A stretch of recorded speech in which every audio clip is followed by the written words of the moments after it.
सर्दियों की एक ठिठुरती शाम थी।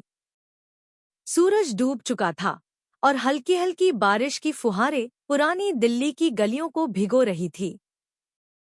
72 वर्षीय राजीव मेहरा अपनी छोटी सी किताबों की दुकान में बैठकर पुराने कागजों को टटोल रहे थे।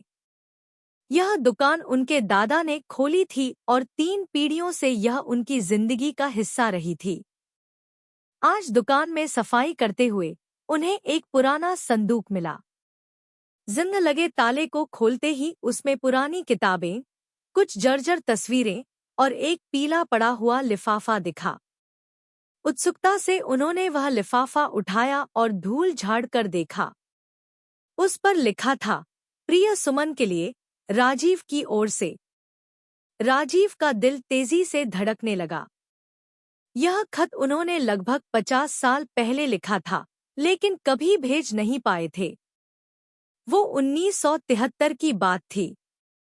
राजीव तब 22 साल के थे और दिल्ली यूनिवर्सिटी में पढ़ते थे। वहीं उनकी मुलाकात सुमन से हुई थी।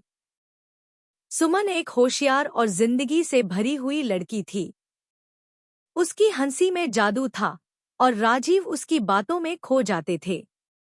दोनों में गहरी दोस्ती हो गई और धीरे धीरे यह दोस्ती प्यार में बदलने लगी।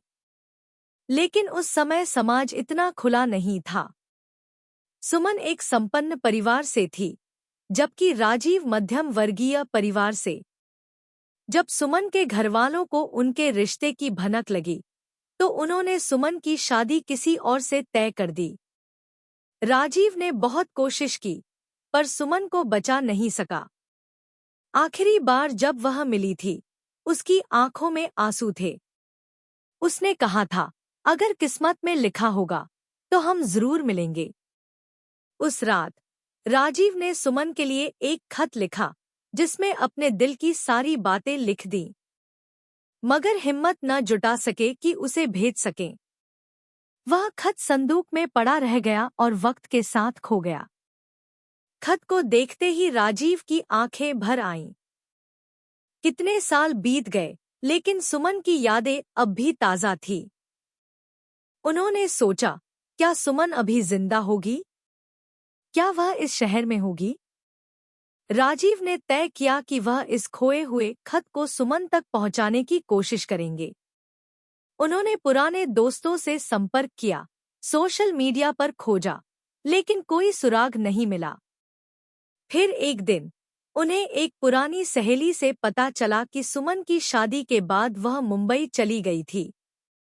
लेकिन कुछ साल पहले वह अपने बेटे के साथ वापस दिल्ली आ गई थी और अब यहीं कहीं रहती थी। राजीव का दिल फिर से उम्मीद से भर गया।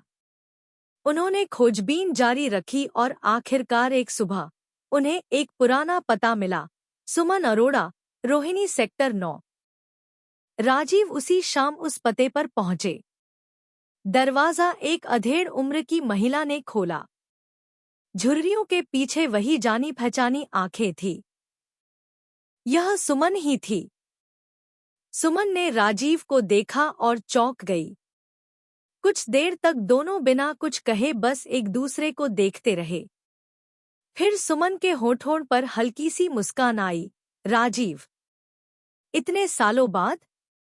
राजीव ने कांपते हाथों से खत उसकी ओर बढ़ाया, यह खत जो कभी तुम्हें भेज नहीं पाया। सुमन ने खत लिया, धीरे धीरे पढ़ना शुरू किया। पढ़ते पढ़ते उसकी आंखों से आंसू बहने लगे। कुछ देर बाद उसने कहा, काश यह खत मुझे 50 साल पहले मिल गया होता। राजीव ने हल्की मुस्कान के साथ जवाब दिया, शायद किस्मत को हमें अब मिलाना था। वो दोनों देर तक बातें करते रहे, पुरानी यादों में खोए रहे।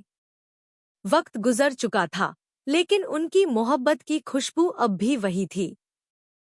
उस शाम राजीव और सुमन ने महसूस किया कि प्यार का कोई अंत नहीं होता। कुछ प्यार अधूरे रह जाते हैं, लेकिन वे कभी मरते नहीं। राजीव ने एक खोया हुआ खत पाया था, लेकिन साथ ही उन्होंने अपनी पुरानी दोस्ती और अधूरे प्यार की मिठास भी वापस पा ली थी। कुछ खतों को वक्त ही डिलीवर करता है। और जब करता है तो सब कुछ बदल जाता है।